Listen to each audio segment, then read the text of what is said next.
Northwestern Chronicles, Episode 19, Trapped in the Hill.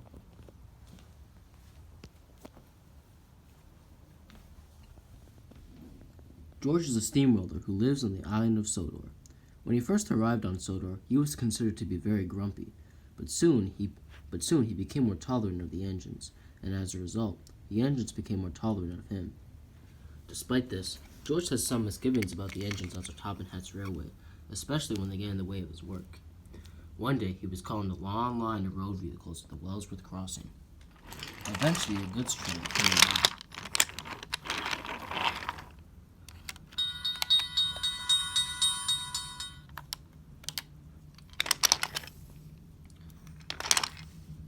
By the time George went through the crossing, however, he realized he was late. "Bother," said George. "I'm late. I wonder if there's a faster way to get through Wellsbridge." He soon came across Butch. "Hello, Butch," greeted George. "How are you?" "Not too good, to be honest," replied Butch. There's lots of accidents these days." "How about you?" "I'm late," said George, and now Sir Topham Hatt's going to scold me again." "Oh, I'm sure he'll understand," replied Butch. "The way traffic is these days." "Nonsense," snapped back George. You don't understand how it's like to be scolded by Sir Topham Hatt all the time."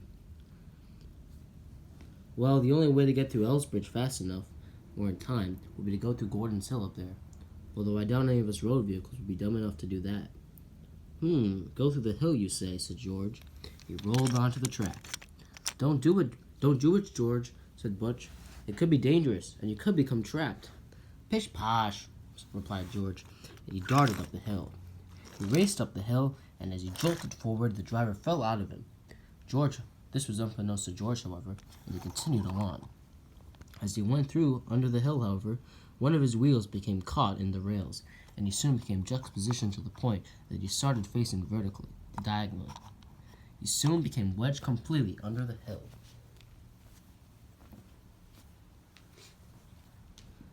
He realized he couldn't move. "Driver, quickly, send for help." "Driver?" George tried to call out for his driver, but it was no help. He was gone. "Oh dear," said George. "I guess I'll have to wait for someone to rescue me."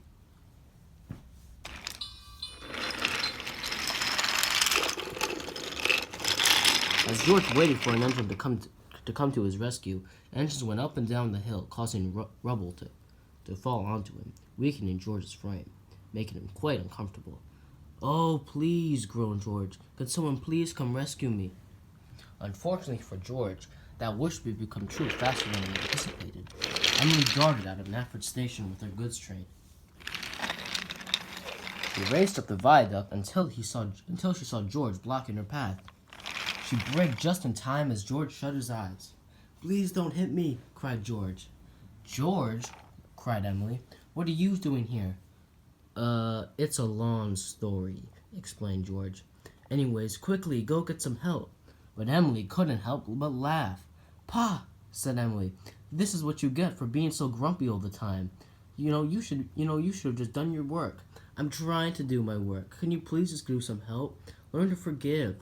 "Forgive? Pa. Please, just make sure everybody knows that I'm up here so they could rescue me." "You want everyone on Sodor to know? Okay." "Wait, that's not what I meant." But it was too late. Emily cruised down the viaduct and returned to Knapford Station.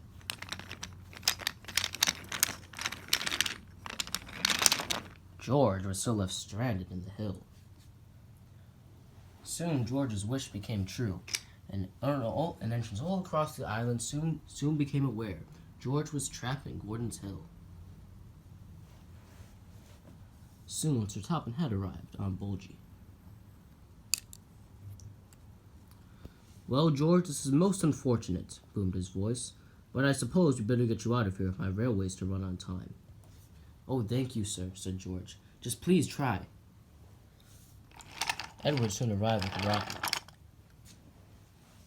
and on the other side of the viaduct, Harvey arrived to help out as well.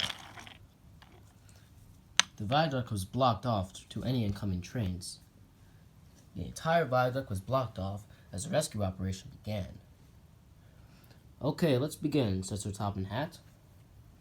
Rocky tried his best, as did Harvey, but it was useless. They couldn't reach George without damaging their own crane arms. Said Sir Topham Hatt. This won't be any good at all. Oh dear, said George. I'm gonna be stuck in here forever. By the time the viaduct was closed off and the rescue operation began, engines all across Sodor soon became aware of George's incident, and they all wanted to talk about it. Of course George would cause trouble like this. He actually managed to shut down the whole railway, said Donald. I can't believe it myself, agreed Douglas. It's insanity. I feel bad for Sir Topham Hatt, said Toby. This is most unfortunate. The railway just won't be the same. All the engines at the turntable agreed that this was going to cause some trouble for Sir Topham Hatt. But no more engine was in more discomfort than George. Oh, said Sir Topham Hatt. We're going to have to find some alternative source. Harold the helicopter buzzed out of the Sodor airfield as he ascended to the skies. He soon arrived where George was. Harvey backed up. Unfortunately for George and Harold, however, Harold was buzzing so loud he could hardly hear him. We're gonna get you out of here, cried Harold. Okay, said George. Harold tried to reach George, but it was simply too dangerous, so he had to descend back to the bottom of the hill. Said Sir Topham Hatt. Well, George, you really are stuck in there. Please, sir, cried George. I'll do anything. I just need to get out of here, and I feel my frame is weakening. Don't worry, said Sir Topham Hatt. I have an idea. Within the hour, Butch was called to help George. Oh, thank you, Butch, said George. Yeah, don't mention it, said Butch. He connected to George, and soon he started pulling him. However, as he pulled him, George could feel his frame getting weaker and weaker as he was slowly being released from the hill. Oh, groaned George. Come on, said Butch. I don't have all day. All the engines of the yard waited in bated breath.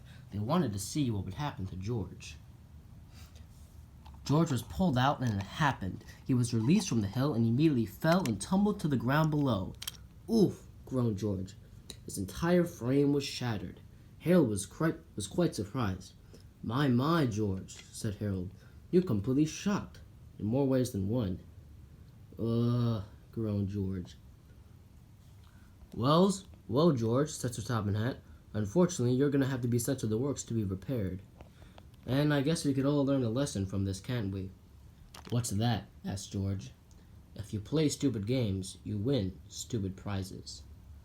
George hated Sir Topham Hatt, but the one thing he hated more than Sir Topham Hatt was that quote.